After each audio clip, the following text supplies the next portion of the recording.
আসসালামু আলাইকুম ভিউয়ার্স, কেমন আছেন? আশা করি আল্লাহর রহমতে সবাই ভালো আছেন। আজকে যাচ্ছি আমরা বাইবেলের উদ্দেশ্যে। ওখানে নাকি ভালো মানের ফল দিয়ে জুস তৈরি করা হয়। অবশ্য সবাই আমাদের সঙ্গে থাকুন। আমরা অবশেষে চলে আসলাম সেই বাইবেলে চাচার দোকানের ফলের জুস খাওয়ার জন্য। আমি আর আমার আব্বু চলে আসলাম।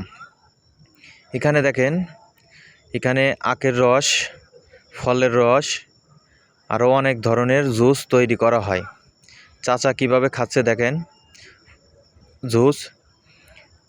এটা হচ্ছে, আপনারা আসবেন বাইবেল বাস স্ট্যান্ড সামনে, এই যে ফলহাটির সামনে এগুলো জুস তৈরি করা হয়। অনেক ভালো সুস্বাদু মানের জুস এখানে তৈরি করে। টাটকা ফল দিয়ে এই জুসটা তৈরি করা হয়। দেখেন, আমার একটা বড় ভাই আসছে, সে জুস নেওয়ার জন্য টাকা দিছে কাকার কাছে। কাকা একটা জুস তার তৈরি করে দিচ্ছে। এখানে দেখেন টাটকা ফল গ্লাসের ভিতরে সাজিয়ে রাখছে। একটি সুন্দর মনোরম পরিবেশ, ভালো দেখা যাচ্ছে। ভাই জুসটা নিয়ে খাচ্ছে। পাশে সব ফলহাটি। দেখেন টাটকা ফলের একটা মৌমাছির গুনগুনো আওয়াজ শুনতে কেমন দেখা যায়। টাটকা ফলের অবশ্যই মৌমাছি আসবেই। চাচার বললাম আমার আব্বুর একটি দেন। চাচা আরেকটি বানিয়ে আমার আব্বুর হাতে দিল।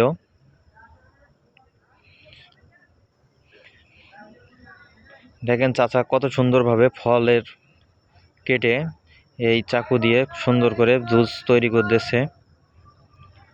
অবশেষে আমার আব্বু একটি নিয়ে সে শুরু করলো খাওয়া। আপনারা আসবেন গরমের দিনে, এই ফলের জুসটা খাইতে অনেক ভালো লাগবে। এই ফলহাটির সামনে এই জুসটা তৈরি করা হয়। আপনারা যারা দূরে আছেন তারা আসবেন নবীনগর বাস স্ট্যান্ড এসে হাতের ডাইনেতে বাইবেল বললে যে কোনো রিকশাওয়ালা আপনাদের নিয়ে আসবে। চান্দুরা থেকে গাড়িতে উঠলে বাইবেল আপনারা যেভাবে চলে যেতে পারবেন। এখানে এসে ফলের এই জুসটা খাইলে দেখেন চাচা খাচ্ছে, চাচি খাচ্ছে, শরীরটা অনেক ঠান্ডা লাগবে।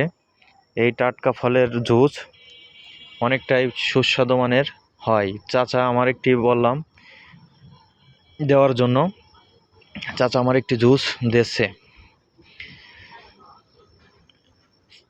চাচার জুসটা বললাম ফল দিয়ে দেখেন কত সুন্দরভাবে সাজিয়ে রাখছে। চাচা আমার জুসটা দিল। বিসমিল্লাহির রহমানির রহিম। অসাধারণ একটা স্বাদ, মুখে নিয়েই তৃপ্তি চলে আসলো জুসটার প্রতি। অনেক সুন্দর, অনেক সুন্দর। আমরা খাওয়ার পরে আমরা অবশেষে বাসার দিকে রওনা করছি। মাশাল্লাহ, অনেক ভালো লাগলো জুসটা। অবশেষে আমরা চলে যাচ্ছি। আজকের ভিডিও এই পর্যন্তই। আপনারা সবাই ভালো থাকবেন, সুস্থ থাকবেন। আল্লাহ হাফেজ।